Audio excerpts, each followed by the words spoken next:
Before Marvel at Iron Man, old mate Ned Kelly took a stand, forged his armor, tin and bad ideas. The bush rang loud for years. From the outback dirt to the city lights, Aussie legends shining bright. Tall tales and laughs, you'll understand. FairDinkumLegends, the heart of the land. G'day you bloody awesome set of viewers. Welcome to my channel and cheers for making the time to hear a yarn about this week's subject. Ned Kelly, outlaw, folk hero, do-it-yourself metalworker. His stories, part myth, part madness, and all Aussie legend. Before the forging of metal and police shootouts, Ned Kelly was a hero as a nipper. At age 10 he saved a boy from drowning in Hughes Creek. The grateful family gave him a green silk sash, and here's the kicker. He was still wearing that sash under his armour the day he was captured. From lifesaver to lawbreaker, talk about a career pivot. Yeah, the bloke rocked up to a gunfight, wearing a bucket. What a sight. Practical, nah, iconic too, only in Aussie land, fair dinkum true.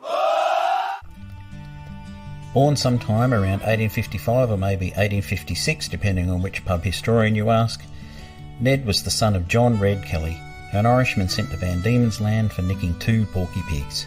One thing led to another and I stole it. You stole it? Yeah. But that's stealing! By his teens, Ned was working the bush, but constant harassment by police pushed him over the edge. After Stringy Bark Creek, where 3 policemen were killed, Ned and his gang became the most wanted men in Australia and the unofficial face of colonial rebellion.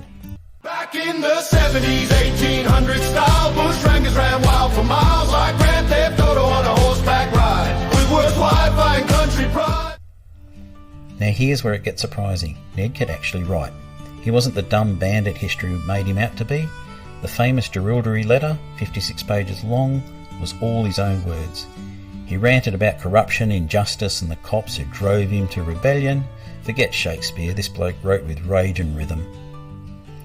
You have no idea what you're dealing with. Shakespeare in the Park?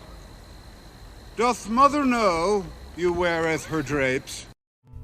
Right, now we get to the big one. Glenrowan, 1880. The Kelly gang weren't just camping out waiting for a blue, they had a full-blown plan. Or at least a version of one drawn up after a few sherbets. Can't dodge bullets, Bounce them off your face! flower bits turned into To an armor cage! genius move or madman's plan. He was the tin can Iron Man! The idea was simple on paper. Derail a police train, sort out the surviving officers, spark an uprising, and prove the gang were fighting a cause and not just causing trouble. I love this plan. I'm excited to be a part of it. Let's do it. But as with most Bushranger plans, it had more moving parts than an IKEA flat pack. They took over the Glenrowan Inn, rounded up locals, and even had townsfolk dancing and drinking and having a grand old time, all while waiting for a train that never arrived. Word had been sent ahead and the train crew had been warned. Some accounts say Ned was calm and polite, others reckon he was pacing like a feather without the appropriate footwear on a beach.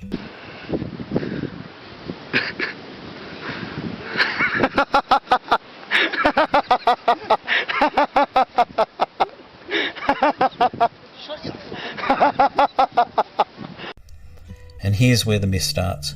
How much of the plan was strategic brilliance and how much was sheer chaos? Historians still can't agree. But tin cans heavy made too bloody thick.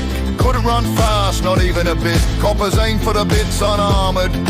Bang, game over! Legend is armed. When the train finally rolled in, the whole plan unravelled quicker than being sat at a table with all your exes at your mate's wedding. Why can't you just be happy for me and then go home and talk behind my back later like a normal person? Shots were fired, the police surrounded the inn, and Ned and the gang walked out in their homemade armour like some bush-forged medieval set of tanks. Chaos erupted. Bullets pinged off helmets and chest plates like hail on a tin roof, and eventually the gang retreated back inside. The fighting dragged on and the locals were caught in the crossfire. And then Ned lost his best mate. As dawn broke, Ned staggered out of the smoke for one last standoff, firing until he collapsed. The weakness in his plot armour? His legs. Once brought down, the police finally realised who they were up against. Inside, the Inn caught fire and his mates were killed, and the whole event became one of Australia's most disputed historical moments. Did Ned plan a political uprising? Did he mean to spare civilians? Was he driven by justice, revenge, or pure desperation?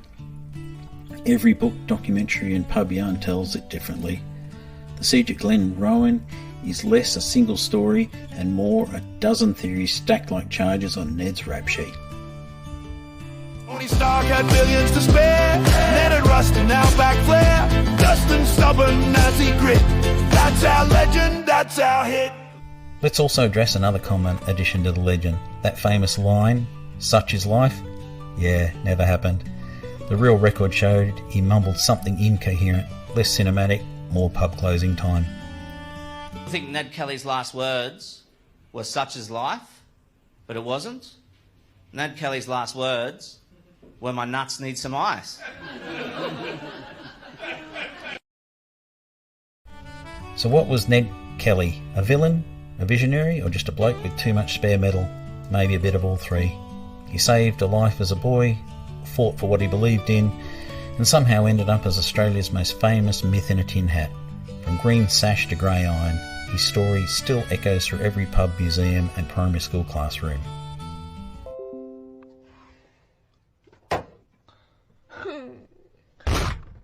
Back in the 70s, 1800s style, Bushrangers ran wild for miles like Grand Theft Auto on a horseback ride. With words Wi-Fi and country pride. Can't dodge bullets, Bounce them off your face. cloud bits turned into An armor-cade. genius move or madman's plan. He was the tin can Iron Man. So that's Ned Kelly, the original Iron Man, with a bit more rust and a lot more guts, and me giving Ned a full McCrakkin 3-star certified legend rating.